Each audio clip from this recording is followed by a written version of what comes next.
ਮਾਂ ਬੋਲੀ ਦੀ ਗੱਲ ਵਿਚਾਰੀ, ਕੰਨਾ ਬਿੰਦੀ ਟਿੱਪੀ ਅਤੇ ਸਿਹਾਰੀ। ਲਾਉਣੀ ਦੱਸਾਂ ਕਿੱਥੇ ਬਿਹਾਰੀ, ਕਰ ਲੋ ਬੱਚਿਓ ਪੈਸ ਦੀ ਤਿਆਰੀ। ਜੋੜ ਘਟਾਓ ਨੂੰ ਸਮਝੋ ਸਾਰੇ, ਗੁਣਾ ਭਾਗ ਦੇ ਰੰਗ ਪਿਆਰੇ। ਅੰਗਰੇਜ਼ੀ ਸਾਡੀ ਦੀ ਗੱਲ ਨਿਆਰੀ, ਕਰ ਲੋ ਬੱਚਿਓ ਪੈਸ ਦੀ ਤਿਆਰੀ। ਵਾਤਾਵਰਨ ਦੀ ਬਾਤ ਮੈਂ ਪਾਵਾਂ, ਬੀਜਾਂ ਤੋਂ ਕਿੰਜ ਰੁੱਖ ਉਗਾਵਾਂ। ਕਿਵੇਂ ਚੱਲਦੀ ਹੈ ਦੁਨੀਆ ਸਾਰੀ, ਕਰ ਲਓ ਬੱਚਿਓ ਪੈਸ ਦੀ ਤਿਆਰੀ। ਪੈਰਾ ਪੜ ਕਿੰਜ ਉੱਤਰ ਦੇਣੇ, ਲਿੰਗ ਵਚਨ ਵੀ ਕਰਨੇ ਪੈਣੇ। ਕਹਿਣ ਅਧਿਆਪਕ ਹਿੰਦੀ ਪੜ ਲਓ ਸਾਰੇ, ਕਰ ਲਓ ਬੱਚਿਓ ਪੈਸ ਦੀ ਤਿਆਰੀ। ਸਤਿ ਸ਼੍ਰੀ ਅਕਾਲ ਪਿਆਰੇ ਬੱਚਿਓ, ਕੀ ਹਾਲ ਹੈ ਤੁਹਾਡਾ? ਹੋਰ ਤੁਹਾਡੀ ਆਨਲਾਈਨ ਪੜ੍ਹਾਈ ਕਿਵੇਂ ਚੱਲ ਰਹੀ ਹੈ?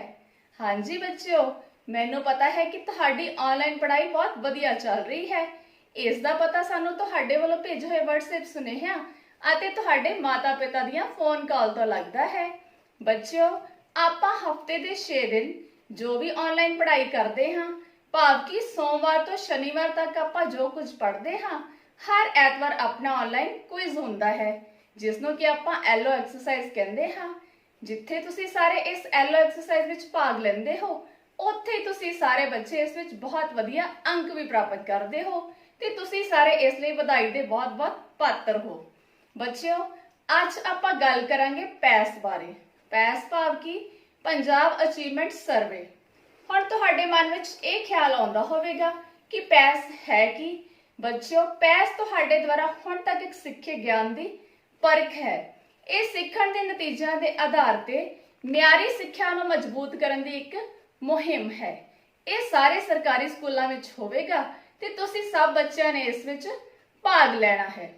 ਤੁਸੀਂ ਜਿਹੜੇ ਵਿਸ਼ੇ ਪੜ੍ਹਦੇ ਹੋ, ਉਹਨਾਂ ਸਾਰੇ ਵਿਸ਼ਿਆਂ ਦੀ ਇਸ ਦੇ ਅਧੀਨ ਪਰਖ ਕੀਤੀ ਜਾਏਗੀ, ਜਿਵੇਂ ਕਿ ਜਮਾਤ ਪਹਿਲੀ ਅਤੇ ਦੂਸਰੀ ਲਈ ਅੰਗਰੇਜ਼ੀ, ਪੰਜਾਬੀ ਅਤੇ ਗਣਿਤ ਵਿਸ਼ਾ, ਜਮਾਤ ਤੀਸਰੀ ਲਈ ਪੰਜਾਬੀ, ਅੰਗਰੇਜ਼ੀ, ਗਣਿਤ ਅਤੇ ਵਾਤਾਵਰਣ ਵਿਸ਼ਾ, ਉੱਥੇ ਜਮਾਤ ਚੌਥੀ ਅਤੇ ਪੰਜਵੀਂ ਲਈ ਪੰਜਾਬੀ, ਅੰਗਰੇਜ਼ੀ, ਗਣਿਤ, ਵਾਤਾਵਰਣ ਅਤੇ ਹਿੰਦੀ ਵਿਸ਼ਾ।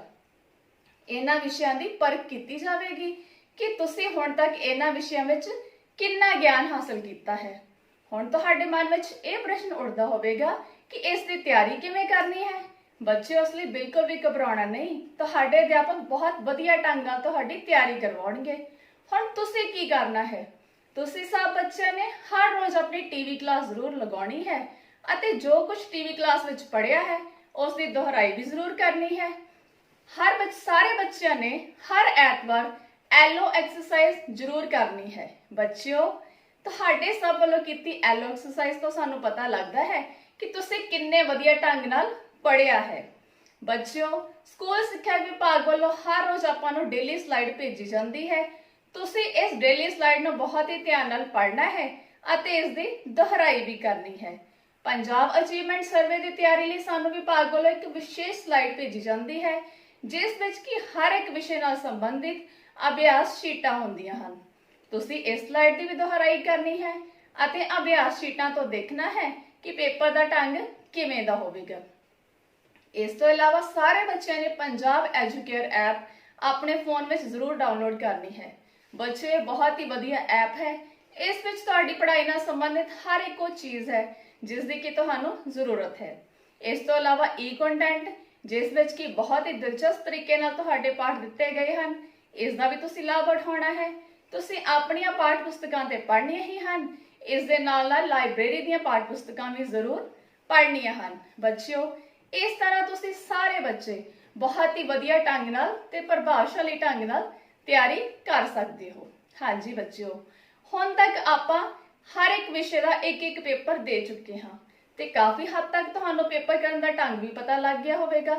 ਹੁਣ ਆਪਾਂ ਗੱਲਬਾਤ ਕਰਾਂਗੇ ਕਿ ਆਪਾਂ ਇਸ ਪੇਪਰ ਨੂੰ ਕਿਵੇਂ ਹੋਰ ਵਧੀਆ ਤੇ ਪ੍ਰਭਾਵਸ਼ਾਲੀ ਢੰਗ ਨਾਲ ਹੱਲ ਕਰ ਸਕਦੇ ਹਾਂ। ਇਸ ਲਈ ਆਪਾਂ ਕੁਝ ਗੱਲਾਂ ਵਿਚਾਰਾਂਗੇ ਤੇ ਤੁਸੀਂ ਇਹ ਗੱਲਾਂ ਆਪਣੇ ਧਿਆਨ ਵਿੱਚ ਰੱਖਣੀਆਂ ਹਨ। ਸਭ ਤੋਂ ਪਹਿਲੀ ਗੱਲ, ਤੁਹਾਨੂੰ ਆਪਣੀ ਪੰਜਾਬ ਆਈਡੀ ਦਾ ਪਤਾ ਹੋਣਾ ਚਾਹੀਦਾ ਹੈ, ਕਿਉਂਕਿ ਤੁਸੀਂ ਜਦੋਂ ਵੀ ਪੇਪਰ ਕਰਨਾ ਹੈ, ਉਸ ਉੱਪਰ ਆਪਣੀ ਪੰਜਾਬ ਆਈਡੀ ਜ਼ਰੂਰ ਲਿਖਣੀ ਹੈ। ਤੁਹਾਨੂੰ ਹੋਰ ਕੋਈ ਵੀ ਵੇਰਵਾ ਭਰਨ ਦੀ ਜ਼ਰੂਰਤ ਨਹੀਂ ਹੈ, ਸਿਰਫ ਤੁਹਾਡੀ ਪੰਜਾਬ ਆਈਡੀ ਹੀ ਕਾਫੀ ਹੈ। ਉਸ ਤੋਂ ਬਾਅਦ ਤੁਸੀਂ ਪੇਪਰ ਨੂੰ ਬਹੁਤ ਹੀ ਧਿਆਨ ਨਾਲ ਪੜ੍ਹਨਾ ਹੈ। ਜਿਵੇਂ ਕਿ ਤੁਹਾਡੇ ਪੇਪਰ ਵਿੱਚ ਮੰਨ ਲਓ ਇੱਕ ਪੈਰਾ ਦਿੱਤਾ ਗਿਆ ਹੈ, ਤੁਸੀਂ ਇਸ ਪੈਰੇ ਨੂੰ ਬਹੁਤ ਹੀ ਧਿਆਨ ਨਾਲ ਪੜ੍ਹਨਾ ਹੈ। ਫਿਰ ਉਸ ਪੈਰੇ ਵਿੱਚੋਂ ਪੁੱਛੇ ਗਏ ਪ੍ਰਸ਼ਨਾਂ ਨੂੰ ਧਿਆਨ ਨਾਲ ਪੜ੍ਹਨਾ ਹੈ। ਬੱਚਿਓ, ਹਰ ਇੱਕ ਪ੍ਰਸ਼ਨ ਲਈ ਤੁਹਾਨੂੰ 4 ਵਿਕਲਪ ਦਿੱਤੇ ਗਏ ਹੋਣਗੇ। ਤੁਸੀਂ ਬਹੁਤ ਹੀ ਧਿਆਨ ਨਾਲ ਪੜ੍ਹ ਕੇ ਉਹਨਾਂ 4 ਵਿਕਲਪਾਂ ਵਿੱਚੋਂ ਸਹੀ ਵਿਕਲਪ ਚੁਣਨਾ ਹੈ ਅਤੇ ਉਸ ਉੱਪਰ ਨਿਸ਼ਾਨ ਲਗਾਉਣਾ ਹੈ। ਜਦੋਂ ਤੁਸੀਂ ਸਾਰਾ ਪੇਪਰ ਹੱਲ ਕਰ ਲਿਆ ਤਾਂ ਤੁਸੀਂ ਸਾਰੇ ਪੇਪਰ ਨੂੰ 2 ਵਾਰ ਜ਼ਰੂਰ ਪੜ੍ਹਨਾ ਹੈ, ਤਾਂ ਕਿ ਕਿਤੇ ਇਹ ਨਾ ਹੋਵੇ ਕਿ ਤੁਹਾਡਾ ਕੋਈ ਪ੍ਰਸ਼ਨ ਰਹਿ ਗਿਆ ਹੋਵੇ ਜਾਂ ਤੁਸੀਂ ਕਿਸੇ ਪ੍ਰਸ਼ਨ ਦਾ ਗਲਤ ਉੱਤਰ ਦੇ ਦਿੱਤਾ ਹੋਵੇ, ਤਾਂ ਤੁਸੀਂ ਉਸ ਦੀ ਦਰੁਸਤੀ ਵੀ ਕਰ ਸਕਦੇ ਹੋ। ਜਦੋਂ ਤੁਸੀਂ ਸਾਰਾ ਪੇਪਰ ਹੱਲ ਕਰ ਲਿਆ, ਪੇਪਰ ਨੂੰ 2 ਵਾਰ ਪੜ੍ਹ ਲਿਆ, ਉਸ ਤੋਂ ਬਾਅਦ ਤੁਸੀਂ ਪੇਪਰ ਨੂੰ ਸਬਮਿਟ ਕਰ ਦੇਣਾ ਹੈ। ਫਿਰ ਇਸ ਪੇਪਰ ਦਾ ਲਿੰਕ ਜਾਂ ਸਕਰੀਨਸ਼ਾਟ ਤੁਸੀਂ ਆਪਣੇ ਅਧਿਆਪਕ ਨੂੰ ਉਹਨਾਂ ਦੇ WhatsApp ਤੇ ਭੇਜਣਾ ਹੈ।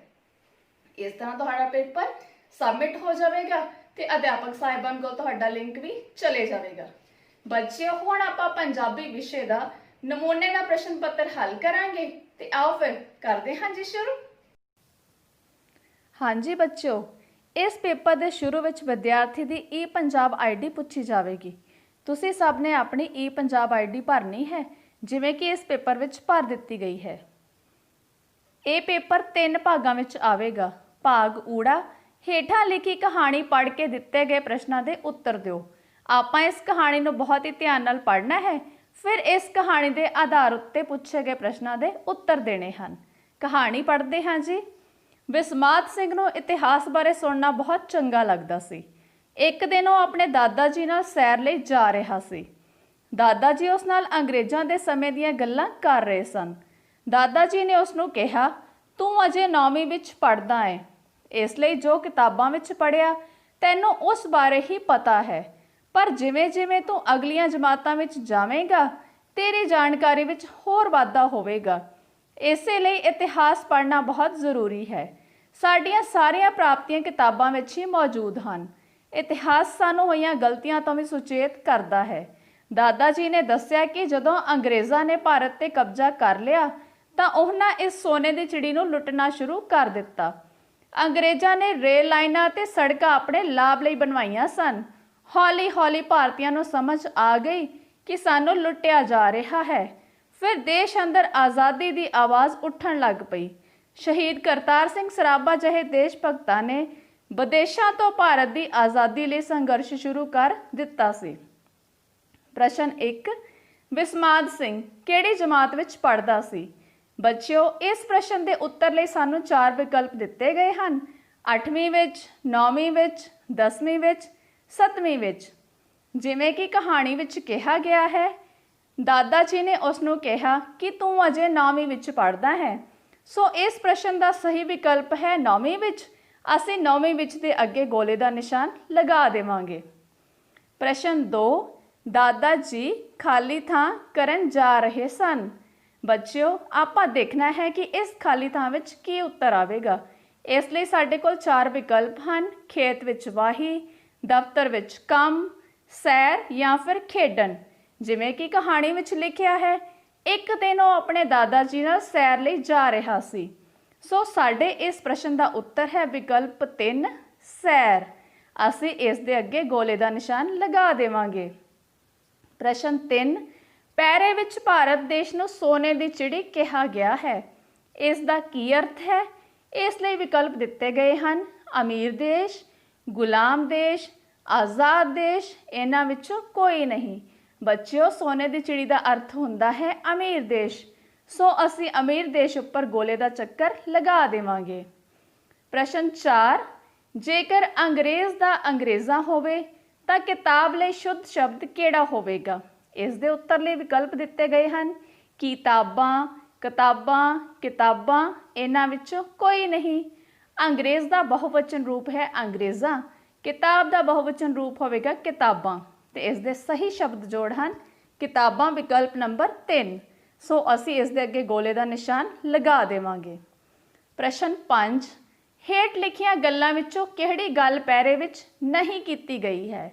ਹਾਂਜੀ, ਇਸ ਦੇ ਵਿਕਲਪ ਹਨ, ਕਿਤਾਬਾਂ ਵਿੱਚੋਂ ਸਾਨੂੰ ਬਹੁਤ ਜਾਣਕਾਰੀ ਪ੍ਰਾਪਤ ਹੁੰਦੀ ਹੈ, ਅੰਗਰੇਜ਼ਾਂ ਨੇ ਭਾਰਤ ਤੇ ਕਬਜ਼ਾ ਕਰ ਲਿਆ ਸੀ, ਭਾਰਤ ਦਾ ਆਜ਼ਾਦੀ ਸੰਘਰਸ਼ ਵਿਦੇਸ਼ਾਂ ਵਿੱਚੋਂ ਵੀ ਸ਼ੁਰੂ ਹੋਇਆ ਸੀ, ਅੰਗਰੇਜ਼ਾਂ ਨੇ ਭਾਰਤੀਆਂ ਤੇ ਬਹੁਤ ਜ਼ੁਲਮ ਕੀਤੇ ਸਨ।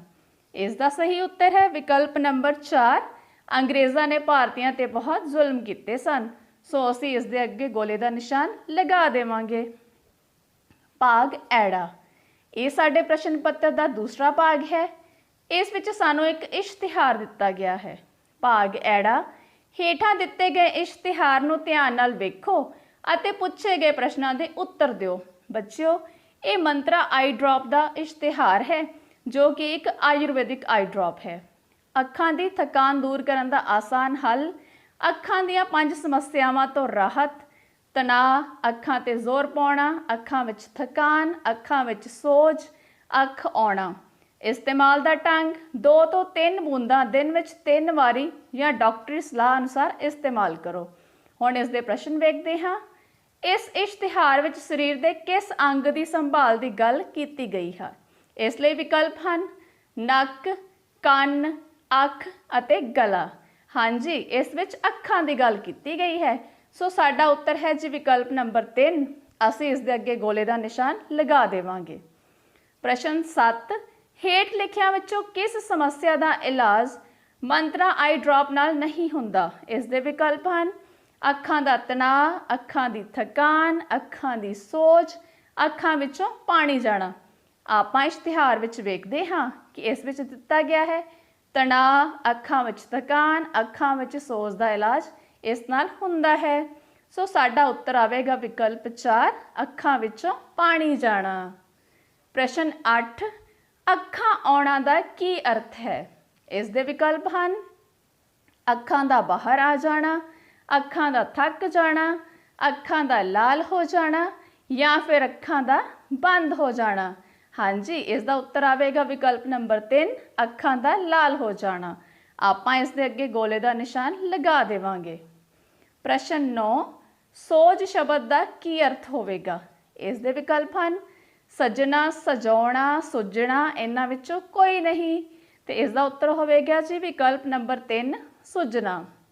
ਪ੍ਰਸ਼ਨ 10, ਮੰਤਰਾ ਆਈ ਡ੍ਰੌਪ ਕਿਸ ਲਈ ਵਰਤਣ ਦੀ ਗੱਲ ਕੀਤੀ ਗਈ ਹੈ? ਇਸ ਦੇ ਵਿਕਲਪ ਹਨ ਅੱਖਾਂ ਦੇ ਮੋਤੀਏ ਲਈ, ਅੱਖਾਂ ਦੀ ਰੌਸ਼ਨੀ ਵਧਾਉਣ ਲਈ, ਅੱਖਾਂ ਦੀ ਥਕਾਨ ਦੂਰ ਕਰਨ ਲਈ ਜਾਂ ਫਿਰ ਅੱਖਾਂ ਦਾ ਰੰਗ ਬਦਲਣ ਲਈ।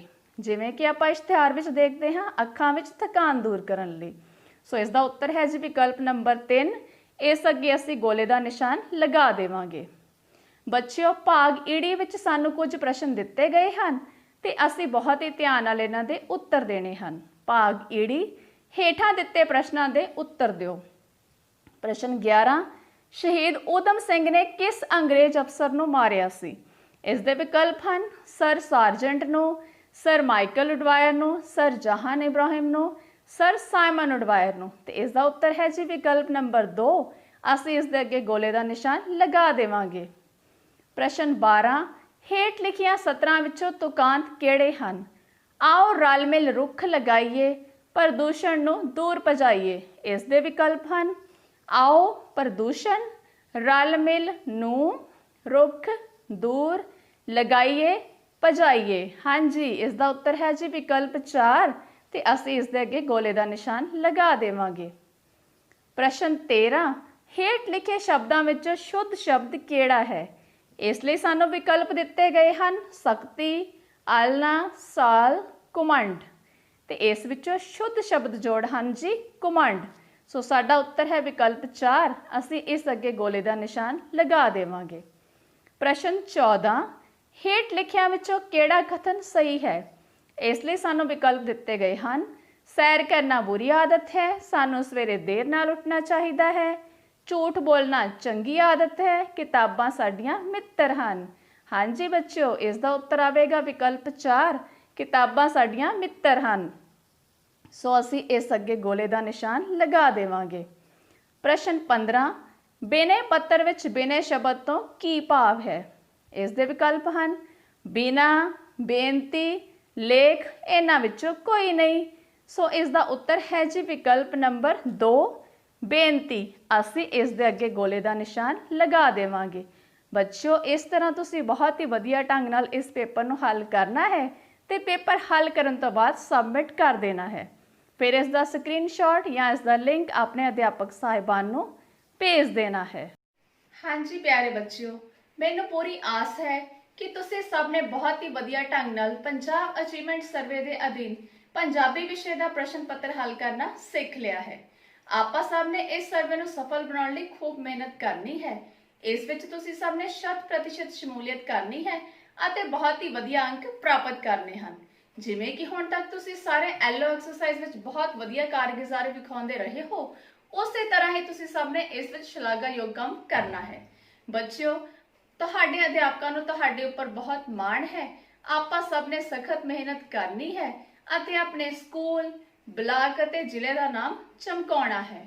ਸੋ ਬੱਚਿਓ, ਸਾਰੇ ਹੋ ਜਾਓ ਤਿਆਰ, ਪੜ੍ਹਨ ਦੀ ਫੜ ਲਓ ਰਫ਼ਤਾਰ, ਨਾ ਦਿਨ ਦੇਖੋ ਤੇ ਨਾ ਵਾਰ, ਮਿਹਨਤ ਹੀ ਹੈ ਸਫਲਤਾ ਦਾ ਆਧਾਰ। ਪੈਸ ਵਿੱਚ ਪਹਿਲੇ ਨੰਬਰ ਤੇ ਹੈ ਆਉਣਾ, ਆਪਣੇ ਸਕੂਲ ਅਤੇ ਜ਼ਿਲ੍ਹੇ ਦਾ ਨਾਮ ਹੈ ਚਮਕਾਉਣਾ।